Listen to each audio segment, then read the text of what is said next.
الشعب المصري دلوقتي في حالة انقسام فظيع.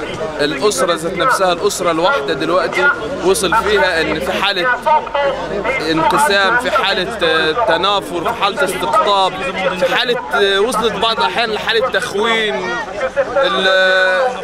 امبارح يعني قصص كتير قوي بالنسبة للموضوع، حتى بين الأصدقاء، بين الأسرة، بين الناس، بين المعارف. امبارح في واحد كاتب على الإنترنت أنا رايح أأيد الرئيس مرسي، وصاحبه كاتب له تحت في صاحبه كاتب له تحت في الكومنت الأولاني ازيك يا فلان ويحيى القائد السيسي. الناس بترد عليه بتقول له صاحبك اتقتل يا عمر، صاحبك اتقتل يا عمر، انت رحت اديت تفويض للسيسي عشان يقتل صاحبك يا عمر. وصلت ان الولد شتم نفسه وقال انا جزمه وابن معرفش ايه عشان خاطر ان اديت التفويض للسيسي ان يقتل صاحبي واخويا اللي طول عمري عايش معاه. انت قسمت الشعب يا سيسي، قتلت الناس باللي انت عملته ده يا سيسي. ومش انت لوحدك يا سيسي، انت وشيخ الازهر وتواضرس وحزب الزور، كل اللي شاركوا معاك في اللي انت عملته دوت قسمتوا الشعب المصري. الشعب المصري اللي طول عمرنا بيقول الشعب المصري ايد واحده، الجيش والشعب ايد واحده، والكلام ده كله انتهى. قضيت عليه بسبب اللي انت عملته انت بالاخص، لان انت تتحمل وزره الاكبر، لان ما كانش حد هيقدر يعمل اي حاجه غير بيك انت يا سيسي.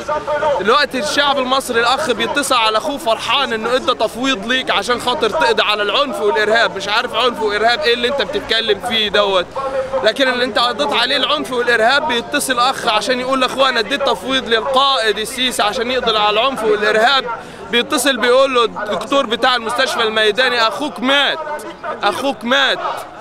سجن الحرب مليان مئات الضباط وانت عارف كده كويس. ده مش كلام من عندي، ده كلام كل الناس عارفاه والدول كلها عارفاه. لغايه حتى وزير خارجيه السويد امبارح على تويتر مسك السفير المصري مسح بكرامته الارض وقال له انت العب غيرها، شوف لك ترايا نظر حل يعني شوف لك حل تاني غير دوت، شوف كلام تاني غير ده. الناس ما قتلتش نفسها زي ما الاعلام المضلل عندنا. ربنا ينتقم من الاعلام دوت. الاعلام دوت هو سبب فرقه الناس كلها، هو ده اعلام ابليس، هو دوت اعلام ابليس اللي الناس عماله تتكلم فيه. وصلت ان الشعب كله خلاص بقى يا اخوان. انا اهلي ذات نفسي كمان بقى بيقولوا لي انت اخوان. دي المصيبه السوداء ان الشعب خلاص ما بقاش عارف نفسه، ما بقاش عارف بعضه، الاخ ما بقاش عارف اخوه، الام ما بقتش عارفه ابنها، الاب ما بقاش عارف ابنه. دي المصيبه اللي وصلنا لها بسبب اللي انت عملته يا سيدي. انت بتقول حزب الزور، انت قصدك تقول حزب الزور ولا غلط؟ حزب الزور التلفي واضحه اهوت، لان هو الانقسام اللي حصل ده والفرقه اللي حصلت دي ما كانش حد هيقدر يعملها غير بدقن حزب الزور. مش هقول لك عمه شيخ الازهر وبس، بس كان لازم لها دقن حزب الزور عشان خاطر تكمل المؤامره ديت كلها. ما كانوش هيقدروا يعملوا الكلام ده غير ومعاهم حزب الزور وبالاتفاق معاهم. ودلوقتي حزب النور فينك يا حزب، فينك يا شيخ ياسر يا برهامي، فين الناس بتوع الدعوه السلفيه من مسجد القائد ابراهيم اللي اتحاصر امبارح والناس ماتت فيه؟ فينكم من الدم؟ مش النبي عليه السلام بيقول زوال الدنيا اهون على الله من دم امرئ؟ دم واحد مسلم في امبارح 220 و7000 مصاب والاعداد بتزيد. فين ده كله؟ فين الطلقات اللي في الراس ديت راحت فين؟ ولا الدم خلاص دلوقتي خلاص مفيش مشكله؟ طب ما هم اللي اسمه المره دوت اللي وقف ساعه البيان العسكري مع السيسي قال احنا عملنا كده حقنا للدماء. هو كده الدماء اتحقنت؟ كده الدماء اتحقنت يا جلال يا مره؟ ده اللي انت عملته ده حقنا للدماء؟ هو دوت نصرتك لاخوك المظلوم؟ وامبارح يطلع تواضرس في تويتر يقول شكرا شكرا شكرا 3 شكرا عشان خاطر فتحتوا ابواب الامل وما اعرفش ايه. فين الامل اللي اتفتح؟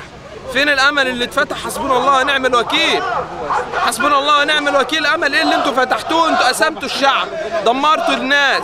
مصر متعطله بقالها شهر، كل الناس حالتهم واقفه وحالتهم زي الزفت. فين الامن واللي انتوا وصفتوه للناس دي كلها؟ الناس اللي بتتقتل دي فين؟ فين يا تواضرس محبه وسلام والمسيح ضربك على خدك اليمين قادر لا خدك الايسر؟ ليه؟ فين الكلام ده كله؟ تعتقد ان عزيمه الناس اللي في التحرير هتخور مع الوقت؟ لا مش هتخور، لان هي لو خارت انا نازل اخور جنبها تحت اموت معاها.